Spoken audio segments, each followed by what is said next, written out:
주시면 좋겠습니다. 자, 오늘은 가정주일이기 때문에 가정에 대한 설교를 좀 하려고 합니다.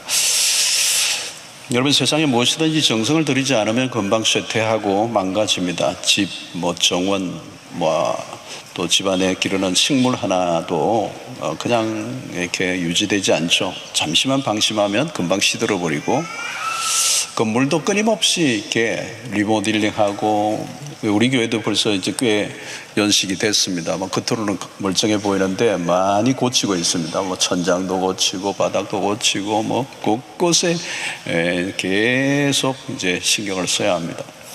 여러분, 우리 마당에 보면 굉장히 꽃들이 화려하고 잘 가꾸지 않았어요, 여러분? 우리 마당에 많은 꽃들이 잘 나무들이 이제 이렇게 가꾸어지는데, 우리 조경팀들이 어마어마한 에너지를 써요. 조경팀들이 얼마나 수고하는지 몰라요. 시간 아침마다 돌보고요.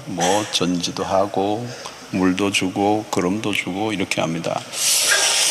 제가 이제 호주에 살 때는 이제 단독주택에 주로 사니까 아파트 문화가 아니니까 백야드가 있습니다. 백야드. 이게 정원이 있는데, 그게 간단하지가 않아요. 굉장히 돌봄이 필요해요. 잠시 방심하면 잡초, 민들레요. 그 민들레가 굉장히 빠르게 번식을 해요. 금방 자라나고 정원이 그냥 이렇게 볼품 없어집니다. 그래서 계속 가꾸어야 되는 거.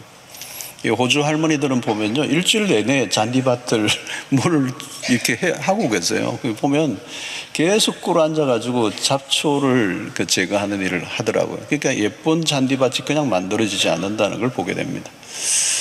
여러분, 이 가게도 그렇죠. 기업은 말할 것도 없지만 조그만 가게를 하나 운영해도 어마어마한 에너지를 써야 이게 유지가 되지, 안 그러면 3년 안에 문 닫는 거거든요. 이게 간단한 게 없습니다. 근데 특별히 인간관계, 이 사람과의 관계에도 공을 들여야 되죠. 수고가 있어야 되는 거예요. 우정이 여러분 그냥 유지가 되지 않죠. 우정을 유지하려고 하면 굉장한 대가를 지불해야 돼요. 좋은 친구 그냥 만들어지지 않잖아요. 그죠? 가끔 연락하고 이제 이러면 그게 이제 점점 멀어지는 거거든요. 여러분, 가족 관계는 어떨까요? 가족 관계도 마찬가지게 굉장히 많은 에너지가 들어가요. 결혼만 하면 행복해지면 다 잘 살게요? 그게 안 된단 말이죠. 어마어마한 에너지가 들어가는 겁니다. 이 사랑이라는 에너지 엄청난 거거든요. 사랑한다, 이게 간단한 동사가 아닙니다. 어마어마한 에너지가 들어가는 거거든요. 일평생. 그러니까 한 가게든 한 사업이든 어떤 나무 한 그루를 키우는데도 어마어마한 에너지가 든다면, 가정이라는 이 공동체의 에너지는 그냥 쉬운 게 아니라 어마어마한 에너지가 들어가는 거예요. 엄청난 수고와 대가 지불이 필요하다는 거예요. 예레미야 1장 10절에 이런 말씀, 보라 내가 오늘 너를 여러 나라와 여러 왕국 위에 세워 내가 그것들을 뽑고 파괴하며 파멸하고 넘어뜨리고 건설하고 심게 하니, 이 한 나라를 세우는 과정에 굉장히 많은 복잡한 과정이 있다는 걸 설명하고 있는 겁니다. 뽑아야 되고 무너뜨려야 되고 넘어뜨리고 다시 건설하고 심고. 여러분, 오늘날 가정이 위기를 맞고 있는데 이유가 뭘까요? 여러 가지 요인이 있습니다. 참 많은 요인이 있는데 계속 다루어야 되죠. 근데 오늘 현대사회에 좀 우리가 하나 가져온다면 이 분주함이라는 걸 좀 놓치지 말아야 돼요. 분주함이라는 잡초가 자란다는 거. 여러분, 왜 현대인들이 이렇게 바쁠까? 이 분주하게 하는 요인 중에 하나가 뭐냐면, 그거를 분주하게 만드는 요인, 그 환경은 어디에서부터 시작되냐? 물질주의적 세상이라는 거예요. 이 물질주의 세상의 특징이 뭡니까? 소비주의거든요. 소비주의. 그러니까 우리가 부지런히 버는데 부지런히 소비를 하는 거거든요. 이게 상업주의적 세상이에요. 그러니까 돈을 쓰도록 유도하잖아. 이 문화 자체가 아주 그냥 그걸로 꽉 차 있는 거예요. 그러니까 아무리 벌어도 부족하게 만드는 게 오늘의 이게 메커니즘이에요. 오늘 물질주의 세상이. 많이 벌었는데 빚은 아직도 해결이 안 되고 빚은 있어. 여기에 핵심은 뭐냐면 욕망이라는 거죠. 현대 상업주의는 인간의 욕망을 부추긴다는 거예요. 필요한 걸 사는 게 아니에요. 욕망하도록 해서 사도록 만드는 게 이게 오늘의 광고잖아요. 그래서 우리는 그 욕망하는 걸 내가 내 손에 쥐어야 행복하다고 생각하니까 어떻게 해요? 그럼 열심히 일을 해야죠. 열심히 일을 해서 얻은 소득을 가지고 이제 내가 원하는 것을 이제 가지려고 하는 거죠. 좀 더 좋은 거, 그죠? 조금 더 나은 거, 조금 더 편한 거, 좀 더 퀄리티 있는 거, 좀 더 업그레이드, 뭐 이렇게 이제 가는데 계속 그 소비는 낮아지지 않고 계속 업그레이드로 하는 거예요. 그 소비 사회에서 결국 뭐예요? 계속 소비하기 위해서 내가 더 많이 생산을 해야 되고 그 생산의 결과물을 만들어내서 얻은 소득을 가지고 소비를 하는 이것을 계속하다 보니까 자기 자신이 착취당하고 있다는 걸 모르는 거죠. 이 바빠질 수밖에 없는 이유는 뭐냐면 분주한 욕망 때문에 쉼이 없어요. 그 필요하다. 한병철 씨가 얘기했던 피로사회. 피로사회가 요즘 불안사회로 바뀌었죠. 여러분, 그 피로가 이제 한참 단계, 지금은 그 불안한 거죠. 여러분, 피로하다는 게 이게 굉장히 조심해야 될 부분. 이 피로하면요, 관계가 무너집니다. 내가 힘들잖아. 그러면 다른 사람을 배려하기가 어려워져요. 부부가 맞벌이 하면요, 그럴 수밖에 없어요. 나도 피곤하고 당신도 피곤하잖아요. 그러니까 상대에 대한 배려가 자체가 불가능하다. 각자 알아서 하자는 거죠. 자기 몸 자기가 잘 관리하고 아프지 말고 열심히 하라는 거예요. 내가 누구를 도와줄 여력이 없는 거죠. 내 힘도 힘드니까 내 짐도 무거운데 누구 짐을 져줄 수가 있겠습니까? 이게 배려가 안 되는 겁니다. 그러니까 이 피로사회는 어쩔 수 없이 어디로 가느냐면 개인주의화로 가는 겁니다. 내가 개인주의 뭐 이렇게 살고 싶어서 그런 게 아니라 그런 환경으로 몰아가는 거죠. 그래서 월터 브루그만이라고 하는 유명한 구약학자가 지은 책 가운데 하나가 안식일은 저항이다라는 책이 있어요. 굉장히 좋은 책입니다. 이 저항하라는 거죠. 레지스트하는 거. 이 문화, 쉬지 않고 끊임없이 어떤 결과물을 만들어내라고 하는, 생산해내라고 하는 이 바로의 히브리 민족이 애굽에 살 때 끊임없이 벽돌을 찍어내라고 하는 이 바로의 학대, 그게 오늘의 문화에도 똑같이 있는 거예요. 더 많은 벽돌을 찍어내라, 더 많이 생산해내라. 그러니까 어떻게 일 중독 증상이 나타나, 이 과잉 활동성의 시대가 되는 겁니다. 거기에 저항하라는 거죠. 이 월터 브루그만이라고 하는 학자가 레지스트라는, 더 몰아가는 뭐 하는데 거기에서 이제 그만이라고 외칠 수 있는 그 용기가 있어야 된다는 거예요. 그러면 그렇게 이 문화가 우리를 재촉질하는 그 막 다그치는 그 문화로부터 노하는 이 용기가 있어야 되고, 그 저항을 해야 비로소 나에게 안식이 찾아오고, 안식이 주어져야 여유가 생기고, 여유가 생겨야 관계를 위한 시간을 낼 수가 있는 거예요. 오늘날 여러분 멈추지 못하게 하는 건, 내가 원하는 것을 얻기 위해서 노력하다 보면 뭐가 없어요? 시간이 없어지는 거. 거기에 다 쏟아 부어야 되는 겁니다. 분주하게 오고 가다 보면 뭘 놓치느냐? 가족들이 함께 할 시간이 없는 거예요. 아빠가 아이들을, 가족을 위해서 돈을 번다는 미명하에 돈은 벌었는데 아이들과의 시간은 없어져 버리는 거예요. 그러면 결국 결과적으로는 이게 죽음이 전도되어 버리는 거예요. 여러분, 사랑은 시간을 곰삭이 하면서 만들어가는 거예요. 그러니까 인간관계는 시간의 총량이 절대적으로 필요하다는 거예요. 여러분, 자녀들과의 시간을 보낼 때 보내야 되는 거거든요. 지나고 나면 다시는 복구가 안 되는 게 시간이거든요. 자녀들과 충분히 자랄 때 충분한 시간을 가져주는가, 부모가 필요한 그 시간에 거기서 있어주는 거. 네. 그래서 저는 이제 호주에 있으면서도 그 유학 온 친구들, 어린 시절에 유학 온 친구들이 상처가 굉장히 많아요. 예. 부모가 그 옆에 있어줘야 되는데 있어주지 못하는 경우가 많거든요. 아빠는 안 계시고. 그러니까 역기능성의 환경에서 자라게 되는 거예요. 돈으로는 되지만 돈으로 할 수 없는 것은 함께하고 몸을 비비며 시간을 나누는 이것들. 이 친밀함이라는 것은 여러분 시간이 절대적으로 필요한 거거든요. 여러분, 오늘날 많은 가정들이 위기 속에 있습니다. 이유는 뭘까요? 이게 서서히 우리의 이 오늘의 이 문화 안에 우리의 방향을 잃어버리고 우리의 수고와 땀과 헌신을 이제 이런 소비주의에, 이 물질주의에 우리 탕욕에 휩쓸려 가다 보니까 분주하게 되고 결국은 우리의 가족을 잃어버리고 이제 가족과의 관계가 굉장히 위기를 가져오겠는데, 이게 하루아침에 만들어진 게 아니라 오랜 시간을 통해 만들어져 온 것입니다. 자, 이 건강한 가정을 위해서 필요한 것은 결국은 이제 오늘 11절에 이 말씀을 보면 우리가 좀 여기에서 이제 교훈을 얻고자 하는, 내가 어렸을 때는 말하는 것이 어린아이와 같고 깨닫는 것이 어린아이와 같고 생각하는 것이 어린아이와 같다가 장성한 사람이 되어서는 어린아이의 일을 버렸노라. 여러분 이 고린도전서 13장 사랑장에서 나온 말씀이죠.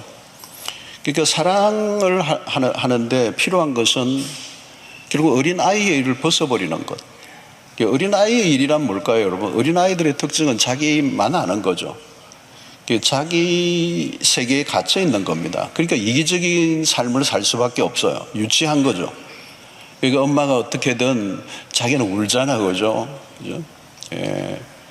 자기 자신에게 몰두하는 겁니다. 타자에 대한 인식이 아직도 없어요. 그러니까 나에게 집중하는 거예요. 어린아이의 일을 벗어버려야 되는데 아직 어린아이의 상태로 있으면 결국은 여러분 결혼을 해도 아직도 그 어린이 안 된 사람이 어린아이의 모습으로 결혼을 해서 같이 살아가니까 이건 불보듯뻔한 것입니다. 결혼이란 뭘까요? 관계입니다. 함께 하는 거죠. 함께 하는 거. 나 혼자만 사는 게 아니고, 그죠? 근데 함께 한다는 게 어려워요. 왜 어려우냐? 이기심이라고 하는 거. 이 결혼 관계를 가장 힘들게 하는 것은 이기심입니다. 자기 중심, 내 이익과 자신의 욕구와 자신의 필요에 집중하는 거. 상대의 필요와 상대의 욕구와 이익에 다가가는 게 아니라 내 욕구. 그러니까 여러분 건강한 가정을 세우기 위해서 힘쓰는 것은 이 이기심과 싸우는데, 문제는 우리는 태어날 때부터 이기심을 갖고 태어나거든요.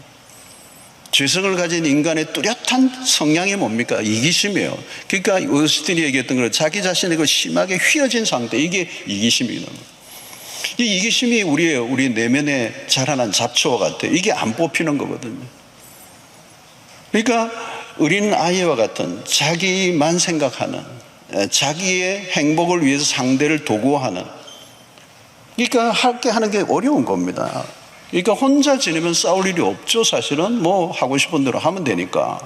근데 함께 살면 달라진 거예요. 불편한 일이 생기잖아요. 예. 여러분, 오늘 혼자 지내기에 필요한 문화들이 참 많고 또 혼적들이 늘어나고 이제는 인구의 절반이라고도 얘기해요. 팬데믹 이후에는 이 가족 구성원이 바뀌어버렸어요. 1인 아니면 2인이 한 가구로 구성되는 겁니다. 그전에는 3, 4인이 주로 가족의 중심 구조였는데 이게 바뀌어버린 거예요. 1, 2인이 거의 우리 한국에 굉장히 많아졌어요.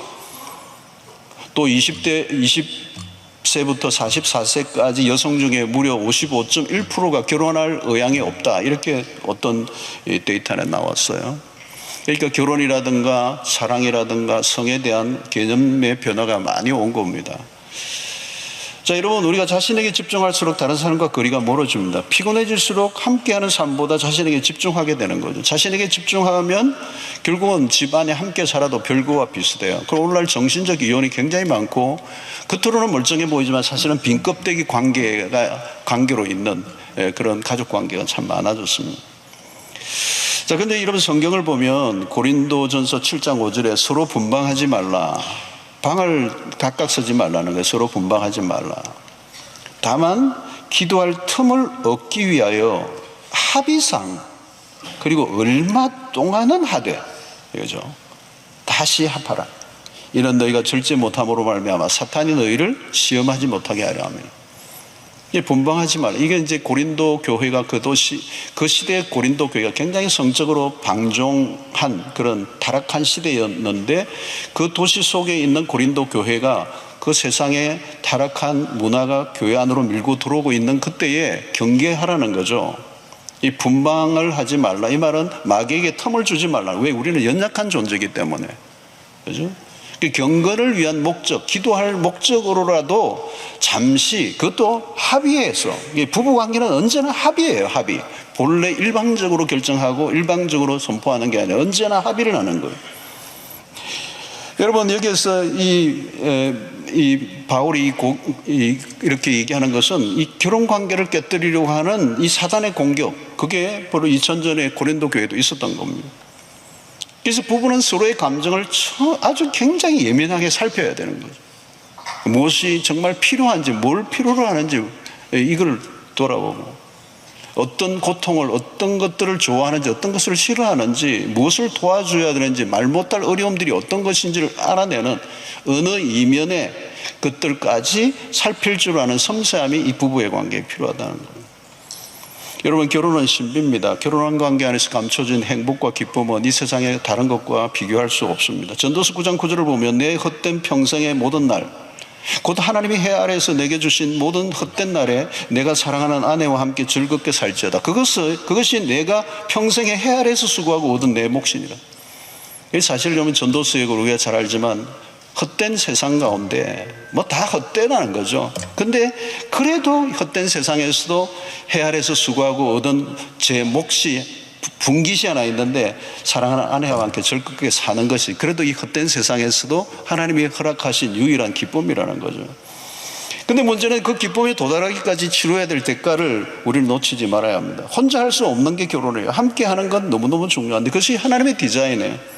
인간은 혼자서는 결코 행복하지 못하도록 이 교회와 가정이라는 제도를 만드신 거예요. 그래서 신앙이 뭡니까? 관계입니다. 하나님과 우리의 관계, 나와 너와의 관계, 이 서로를 마주해야 되고 서로 바라보아야 되고 서로 존중해 여겨야 되고 상호 복장을 해야 되고 서로를 배려해야 하는 이 서로라고 하는 이 관계를 계속 끌고 가는 것입니다. 그런데 여기에서 문제는 뭘까요? 병적인 자기 애, 이 미숙한 상태 어린아이들, 나만 생각하는 거예요. 여러분, 사랑은 나만을 바라보는 시선에서 상대로 옮기는 겁니다. 내 욕구만 채우려고 하던 사람이 상대의 욕구를 채워주고자 하는 거. 내 주장과 취향을 조금씩 내려놓고 상대에게 맞추어 주는 거.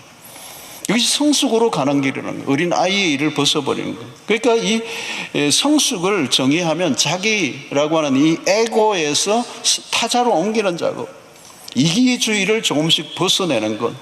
여러분, 어린 아이가 이렇게 자기의 좋은 것을 주장하고 막 자기 고집을 피우잖아요. 어떤 때는 막 장난감 가게 앞에서 장난감 붙잡고 땡깡을 피우고 막 그냥 막 몸부림을 치고 사달라고 막 하잖아요, 여러분. 그거 뭐 다른 사람 시선도 보지 않고 자기의 뜻을 관철시키려고 하는 이 모습이 사실은 유치하다는 거예요, 유치하다는 거예요. 여러분, 성숙이라고 하는 것은 뭘까요? 여러분, 상대의 의견을 존중하고 상대를 더 배려하고 자기의 권리를 기꺼이 포기하는 거, 할 줄 아는 거.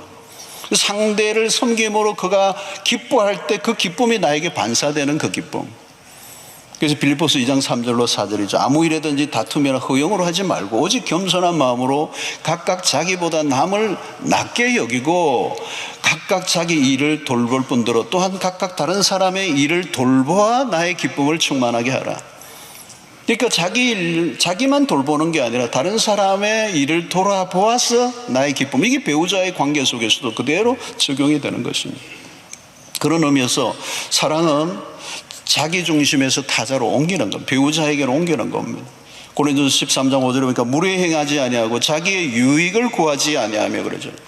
자기의 유익을 구하지 않는 게 사랑이라는 겁니다. 나의 유익만 구하면 그건 쾌락적이고 육체적으로 흘러가게 되는 겁니다. 그래서 여러분은 잊지 마십시오. 미혼의 남녀가 연애할 때도 이 부분을 점검해야 합니다. 데이트를 하는데 자기 중심적으로 자꾸 끌고 가려고 하는 사람이 있으면 위험한 거예요. 빨리 헤어져야 돼요. 빨리 눈치를 채야 돼요. 이러면 심하면 그게 자기 중심적으로, 그게 심하면 뭐예요? 폭력이 되는 겁니다. 요즘 폭력적인 데이트가 많아요. 가스레이팅을 하잖아요, 여러분. 모든 걸 하는데 자기 중심적으로 가는 거잖아요. 위험한 겁니다. 여러분, 오늘날은 혼전 성관계가 넘치는 세상인데 그리스도인들은 달라요. 자세히 보십시오. 사랑은 자기 유익을 구하지 않는다는 거. 뭘 얘기하는 것입니까? 결혼할 때까지 기다려달라는 말을 받아들이지 않고 헤어지고자 한다면 그 남자는 나를 진정으로 사랑하는 사람으로 보기 어려워요. 나의 육체를 탐하는 것인지 나를 진정으로 사랑한다면 기다려줘야 되죠. 오늘날 여러분, 동거 문화가 성행하고 있습니다. 동거는 남자보다 여자가 이용당하기가 굉장히 쉽습니다. 여자들은 나중에 그런 고백을 해요. 그 남자가 나와 결혼해 줄 줄 알았다는 거예요. 동거하는 것이 그 사람을 붙잡아 두는 것이라고 생각하는데 반대라는 겁니다. 진정으로 사랑한다면 그대로 줄 수 있어야 돼요. 여러분, 사랑의 속성입니다. 그래서 고린도서 13장 7절에 이 사랑에 대한 얘기할 때 우리는 모든 걸 참으며 모든 걸 믿으며 모든 것을 바라며 모든 것을 견딘다. 인내야, 기다린다는 거예요. 사랑은 기다린다는 거예요. 사랑하면. 기다려주지 못한다면 사랑하고 있는 게 아니에요. 여러분, 야곱을 보십시오. 야곱이 좀 간사하고 좀 문제가 많은 사람인데도 연애는 제대로 한 것 같아요. 보니까 사랑하는 라헬을 위해서 7년을 수일처럼 여겼다. 굉장히 로맨스 가이예요. 야곱이야말로 사랑할 줄 아는 사람, 기다릴 줄 아는 거잖아요, 여러분. 우리가 말씀 적용을 가까운 곳에서부터 해야 됩니다. 결혼은 함께 하는 거예요. 함께 하려면 다른 게 없어요. 나중적적 삶을 내려놓는 훈련, 이기심과 부단히 싸우는 거예요. 상대를 위해 희생하는 거. 이기심을 조금도 내려놓지 않고 어떻게 관계가 깊어질 수 있습니까? 불가능한 거예요. 나의 권리만 주장하면 긴장과 대립과 갈등은 불가피한 것입니다. 그런데 여러분, 이 이기심을 다스리는 능력은 어디에서 오는 겁니까? 십자가의 신앙에서 나오는 겁니다. 십자가 신앙은 선교지에만 필요한 게 아니에요. 여러분, 선교지에서 아무리 선교를 오래 한다 할지라도 이 이기심을 극복하지 못하면 자기 몸 하나를 그냥 건사하다가 끝내버려요. 여러분, 파인애플 얘기가 있잖아요. 여러분, 파인애플 선교사님이 어디에서 파인애플 막 심었어요. 원주민. 근데 막 파인애플 열리면 막 원주민들이 다 따먹으니까 나중에는 막 그냥 온 철조망을 다 해가지고 원주민들이 접근도 못하게 하고 막 그랬더니 나중에 혼자 갇혀가지고 파인애플만 먹다가 이제 선교하는 거예요. 그게 무슨 선교냐고. 그죠? 자기 이기심, 파인애플 그 좋아하는 그거 지키겠다고 말이죠. 원주민과 멀어지는 거잖아요. 이기심을 극복하지 못하면 선교도 할 수가 없는 겁니다. 여러분, 주님은 우리를 위해서 생명을 내어놓으셨습니다. 기꺼이 목숨까지. 여러분, 사랑과 용서와 희생은 십자가를 통해서 이루어집니다. 내가 죽고 그리스도가 사는 삶, 갈라디아서 22장에 이런 말씀들, 내가 그리스도와 함께 십자가에 못 박혔고 이제는 내가 사는 것이 아니고 그리스도가 사시는 것이다 라고 하는 이런 삶이 그냥 교리가 아니라 우리의 가정에서 현실적으로 경험되어져야 된다는. 여러분, 내 몸을 상대를 위해 내어주는 것, 갈수록, 그죠? 에로스 사랑이 필요하죠. 에로스가 여러분 필요합니다. 오늘 제가 수영로 신문에도 칼럼을 썼습니다만 3가지 사랑을 제가 정리를 했는데, 에로스가 관능적이고 성적인 사랑, 이건 부부관계 안에서 굉장히 필요한 겁니다. 그런데 에로스 사랑만 있으면 이 에로스도 결국은 자기에게로 기울어지기가 쉽단 말이죠. 그러니까 십자가가 필요해요. 십자가를 통하여 이 아가페 사랑이 다시 한번 우리에게 일어나지 않으면 이 조건에 따라 사랑하는 이 사랑으로는 한계가 언제나 있기 때문에 그리스도의 십자가를 통하여 우리가 하나님의 사랑을 배우게 되는 겁니다. 그분은 우리의 연약함을 품으시고 조건 없이 우리를 받아들여 주시고 사랑하시되 끝까지 사랑해 주시는 것. 좋을 때만 사랑하는 거 누가 못하겠습니까? 결혼은 상대의 연약함까지 끌어안는 거거든요. 장점만 사랑하는 게 아니라 약점까지도 내가 품어내는 거. 이게 십자가잖아요. 그런데 우리 일상에서 이기심이 불쑥불쑥 올라옵니다. 내 욕구에만 자꾸 집중하게 되는 거예요. 여러분, 상대를 나의 만족을 위한 도구로 삼으면 안 됩니다. 신혼 초에는 많이 싸우잖아요. 미성숙하니까 싸우는 겁니다. 근데 각자 자기 중심적으로 막 우기고 막 자기 생각이 옳다고 주장하고 그러다가 성숙해지면서 싸움의 빈도가 줄어들죠. 왜요? 이제는 내가 상대를 이해하는 폭도 넓어지고 내가 전부가 옳다라고 하는 자기 주장을 이제 끊기 시작하는 거죠. 내가 좀 생각하지 못한 게 내 생각이 모자랐다라고 하는 것을 이렇게 깨닫는 이런 깨달음이 오기 시작하는 거예요. 성숙해지면서. 여러분, 오늘 우리는 결혼은 굉장히 긴 여정 속에 만들어져 가는 것입니다. 기쁨과 행복이 한순간에 오는 것이 아니라 벽돌을 하나하나 쌓아가듯이 쌓아가는 긴 여정입니다.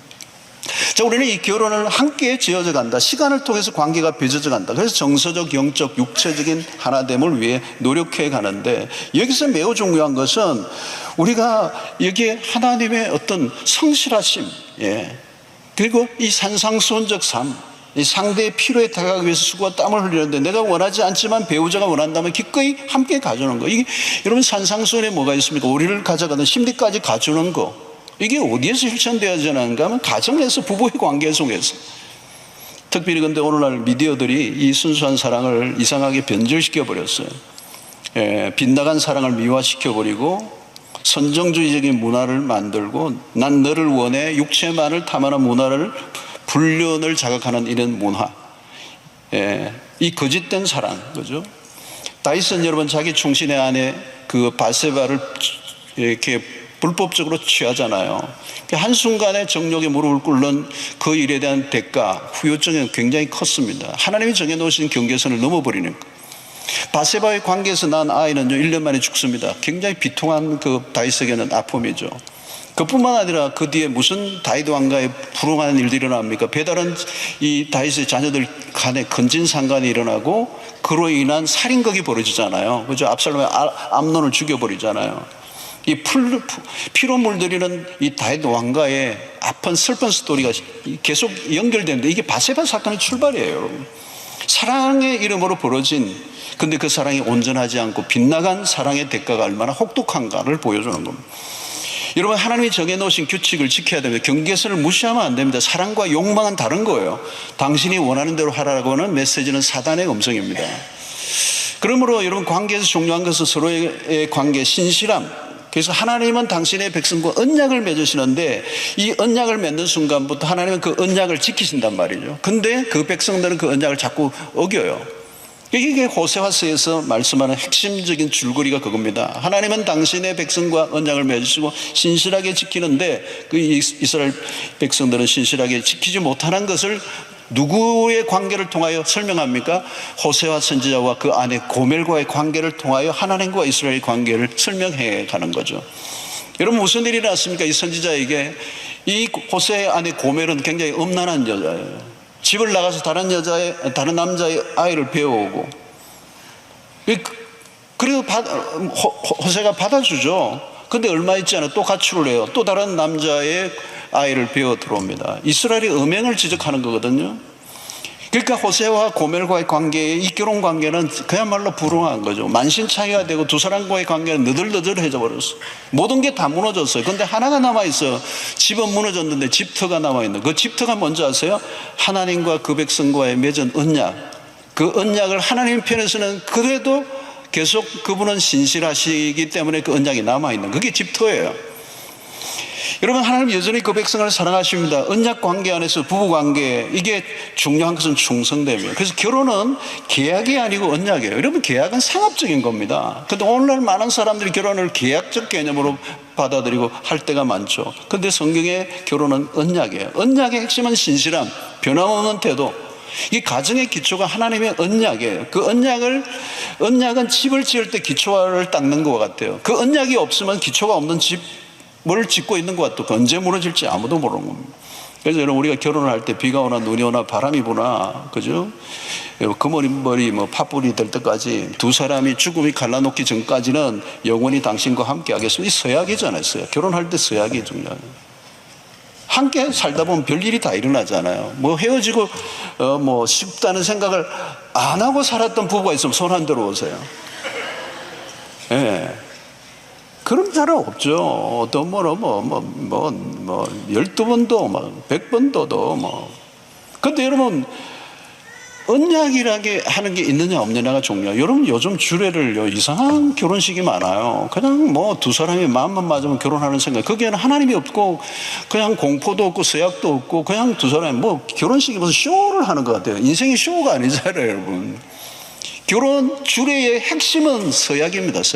서약과 공포입니다. 그 서약을 어떻게 해요? 성경 위에 손을 얹고 기도해야 되는 거예요. 우리 두 사람은 나는 옆에 있는 누구누구를, 나는 누구의 옆에를 해서 이 하나님의 말씀 안에서 어떤 일이 있어도 우리는 부부의 관계를 유지하고 끝까지 이 서약을 지키겠습니다라고 하는 이 자기 고백이 있고, 그게 서약이 있어야 되는 거예요. 그리고 성경에 손을 두 사람이 얹고 기도하고 난 다음에 중요한 게 뭐냐면 공포를 하는 거예요. 공포. 목사가 공포하는 거예요. 그리고 여러분, 이 하객들은 그냥 하객이 아니에요. 우리 결혼식의 핵심은 이분들이 증인들이라는 거예요. 왜 증인이 필요해요? 이 두 사람이 지금 하나님과 증인 앞에서 이 결단을, 서약을 지금 공포를 한 거예요. 그걸 다 지켜보고 있다는 거예요. 이 증인들이 그걸 보고 있는 거죠. 어떤 분은 요즘 두 사람이 좋은데 부모님들 하기간 왜 오냐 그러고 두 사람만 있으면 초초리 하면 좋겠다 그러는데, 여러분, 그게 결혼식이 아니에요. 결혼은요, 공개적인 거예요. 굉장히 사적인 게 아니라 공적인 거라는 거죠. 공동체 안에서 하나님 앞에서 서약을 하고 공포를 하는 겁니다. 만약에 두 사람의 관계에서 약속만으로 이루어진 이 그런 관계가 없으면 보호해줄 보호망이 없는 거예요. 마음이 들어 결혼했고 두 사람의 관계 속에 마음이 들어 결혼했다면 두 사람의 마음이 뒤틀리면 끝나는 겁니다. 보호해줄게, 막아줄 보호막이 아무것도 없는 겁니다. 여러분, 그래서 오늘의 가정에 언약도 없고 언약에 대한 충성심도 없고, 언약을 안 했으니 그게 지켜야 될 약속이 그게 필요 없는 거잖아요. 오늘날 가정이 무너지게 된 굉장히 중요한 요인 중에 하나입니다. 자기의 만족에만 몰두한 관계에서는 신실함을 찾을 수 없죠. 이 성적 타락이 심각한 시대, 미디어의 영향력이 굉장히 큽니다. 성을 더 이상 신비롭지 않게 만들어버렸어요. 이게 참 큰 문제예요, 여러분. 요즘 아이들, 초등학교 아이들까지 핸드폰만 보면 이게 성을 굉장히 상품화 시켜버린 것들이 완전히 노출되어 버린, 그래서 그거는 굉장히 인간이 동물적인 욕구에만 충실하게 행동하게 만드는, 당신의 욕구를 참지 말라고 하는, 너가 원하는 대로 하면 충분하다고 얘기하는, 그래서 인격이 빠져버린 몸만을 원하는 이 관계, 이거를 이 미디어가 조장을 하고 있는 거죠. 우리 아이들이 거기에 다 노출되어 있어요. 보통 심각한 게 아니죠. 여러분, 결혼은 그냥 한번 해보는 게 아닙니다. 요즘 어쩌다가 어쩌다가 사장이 되고 어쩌다가 그러는데, 어쩌다가 결혼이 아니잖아요, 여러분. 힘들 때나 슬플 때나 가난할 때나 병들 때나 난 당신을 사랑해야 되겠다는 이 서약이 빠져버리면 언약 관계라고 할 수 없는 거예요. 언약의 관계의 중심은 그리스도입니다. 진정한 관계는 서로에게 집중하지만 서로에게만 집중한 것은 여러분 한계가 있는 겁니다. 두 사람만 바라보고 결혼이 이루어지는 거예요. 결혼은 언제나 그리스도가 있어야, 트라이앵글 삼각관계 안에서 그리스도가 중심이 되고 아내와 남편이 그리스도를 바라볼 때 온전히 하나가 될 수 있는 것이죠. 그 가정의 중심이 그리스도여야 한다는 거죠. 둘만의 사랑으로 이루어진 가정은 둘만으로 언제 해체될지 알 수 없는 노 개런티가요. 그리스도가 중심이 되어지는 가정이 될 때, 그 그리스도가 그 아내의 마음과 남편의 마음을 붙잡고 있을 때 그 가정이 유지가 되는 거죠. 힘들어도 그 고비를 넘길 수 있다는 거죠. 여러분, 인간관계, 특히 결혼생활은 결코 쉬운 일이 아닙니다. 아주 까다롭고 불편한 일들이 너무 많습니다. 그러나 하나님이 설계하신 가정은 힘들지만 함께 만들어갈 때 주어지는 신비가 있습니다. 하나님이 만드신 가정이거든요. 그 가정 안에 하나님의 축복과 경이로움과 선물과 행복과 기쁨과 즐거움과 이런 것들이 그 안에 담겨 있는 거예요. 우리는 행복한 가정을 위해 많은 것들이 필요하고 여기지만 결국은 그리스도의 십자가와 그분의 은혜 아래서 우리가 영적으로 성숙해 갈 때 이제 나만의 행복이 아니라 상대의 행복을 위해서 내 자신을 기꺼이 내어줄 수 있는 단계까지 우리 믿음으로 인도해 주시는 거예요. 여러분, 하나님이 그렇게 디자인해 놓으셨어요. 나만의 행복은 존재하지가 않아요. 내가 행복하겠다고 내가 아무리 논문을 쳐도 나만으로는 행복이 보장되지 않아요. 성경은 그렇게 약속한 적이 없어요. 상대를 행복하게 해줘야 내가 행복할 수 있는, 그게 십자가 사랑이죠. 그리스도가 우리를 사랑한다고 말만 하시는 게 아니잖아요. 엄청난 대가를 지불하신 거잖아요. 그래서 우리가 그분 앞에 무릎을 꿇는 거거든요. 그리스도가 먼저 우리를 사랑하셨어요. 그래서 우리가 십자가로 인해서 진짜 사랑에 눈을 뜬 사람이 된 겁니다. 그래서 용서한다는 게 어떤 건지, 희생한다는 게 어떤 것인지, 인내한다는 게 무엇인지, 무엇을 통하여 십자가를 통해서 배운 것입니다. 그래서 우리는 끊임없이 그리스도를 바라보고 그리스도를 통해서 사랑의 법을 배우고 그리스도를 알아갈수록 우리는 우리의 부부의 관계, 우리의 모든 인간 관계에 새로운 지평이 열리게 되는 것입니다. 사랑하는 성도 여러분, 건강한 가정을 세워가는 것 자체가 중요한 사역이에요. 오늘날 결혼의 제도가 굉장히 많이 손상이 되었습니다. 가정이 흔들리면 모든 게 흔들리는 겁니다. 세상이 갈수록 삭막하고 퍽퍽해져요. 사랑이 식어지고 하는데 그 가장 핵심이 어디에 있느냐? 가정. 이 관계가 자꾸 악화되고 있는 겁니다. 그러면서 이제 공동체가 없어져 가고 있는 거죠. 공동체가 자꾸 사라지고 있어요. 여러분, 하나님은 가정과 교회를 만드셨습니다. 하나님은 우리의 가정을 중요하게 여기시고요, 이 가정의 회복은 우리에게 주어진 매우 중요한 사명입니다. 이 건강한 가정, 우리의 노력으로만 한계가 있어요. 영적 성장이 필요합니다. 우리 그리스도 안에서 장성한 분량에 이르는 성장을 하게 될 때 우리의 교회도 살고 가정도 사는 역사가 일어나게 되고, 내 힘으로는 이타적 삶을 살 수 있는 능력이 없어요. 살고 싶어도 안 돼요. 그래서 하나님의 은혜가 있어야 되고, 주님의 그 십자가의 은혜가 안에 내가 담금질을 당할 때 그 주님의 십자가의 능력이 나를 사로잡을 때 조건 없는 사랑을 내가 배우자에게 또 우리의 이웃에게 베풀 수 있는 능력이 우리에게 주어지는 줄로 믿습니다. 사랑하는 성도 여러분, 이 마지막 시대에 우리의 자녀들에게도 신앙의 개성은 결국 가정에서부터 일어나는 것입니다. 오늘 한국교회가, 교회는 성장해 왔는데 다음 세대에, 그리고 세계 선교는 열심히 했는데 다음 세대의 개성을 우리가 실패한 부분이 너무 많아요. 그래서 여러분, 교회 봉사 잘하는 건 너무 좋은 일이지만 결국은 우리의 가정을 살려야 됩니다. 가정이 살아야 교회가 사는, 그 가정들이 모여 교회를 이루는 것이기 때문에 그 가정을 세워야 돼요. 교회에서 봉사를 잘하는 것만으로 끝나고 가족과의 관계는 깨어져 있다면 그것은 제 설정을 해야 돼요. 예, 가정을 통하여 복음을 개성하기를 원하는데 어떻게 해야 돼요, 여러분? 교리적으로 설명해서 되는 게 아니라 삶으로 보여줘야 되는. 하나님의 나라가 어디로부터 경험돼요? 가정에서 경험해야 돼요. 십자가를 어디에서 경험해야 됩니까? 가정에서. 복음을 어떻게 실현합니까? 가정에서. 예. 오늘 우리의 자녀들이 아빠 엄마에게 천국이 어디냐고 물으면 천국은 말이다, 우리 집과 비슷해. 이렇게 설명할 수 있어야 되는 겁니다. 지옥이 어디예요? 그러면 우리 집과 비슷해. 이러면 큰일 납니다. 천국이 우리 집과 같아. 아, 그렇군요, 아빠. 이런 우리의 자녀들에게 하나님의 나라를 가정에서 경험하게 해줘야 돼. 우리의 삶으로 보여줘야 돼요. 그리스도를 따라가는 삶이, 제자도의 삶이 그냥 교회에서가 아니라 가정에서 우리의 자녀들에게, 부부의 관계 속에서. 그죠? 그게 없으면 공허한 것입니다. 여러분, 요즘 통계에 의하면요, 고등학교까지는 부모 때문에 교회를 다녀요.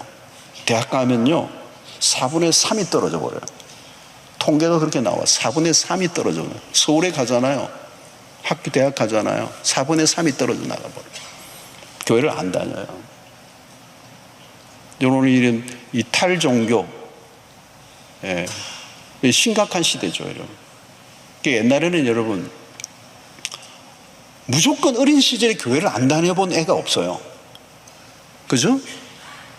옛날에는 막 그냥 북치면 애들이 오고, 교회에서 무슨 사탕 안 얻어 먹어본 애가 없고, 교회를 안 와본, 교회라는 문화가 어색하지 않아요. 어린 시절에 경험이 있기 때문에. 근데 지금은요, 교회라고 하는 문화를 전혀 접하지 못한 세대들이 지금 일어나고 있어요.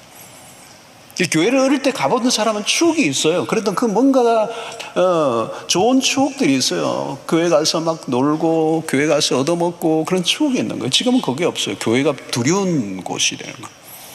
이런 탈종교, 탈교회 시대, 오늘 우리가 정말 복음을 살아내야 할 곳은 가정이고, 특별히 부부의 관계가 핵심이에요. 모든 공동체 관계의 키는 부부의 관계. 우리의 가정을 회복시켜야 돼요. 그래서 우리의 가정을 통해 이 가정이 깨어지니까 음란과 이 불륜공화국이라고 하잖아요. 얼마나 불륜이 많아요, 여러분. 부부의 관계가 무너지니까 걷잡을 수 있는 도덕적 타락이 본물처럼 터져요. 그리고 그것이 우리의 자녀들에게까지 영향을 끼치고, 미디어가 부추가고 상품화되어 버리고, 그래서 이런 것들이 결국은 동성애와도 연결되고. 여러분, 지금 프랑스나 이런 수국가 안에 일어나는 이 도덕적 타락상은 지금 상상을 초월합니다, 여러분.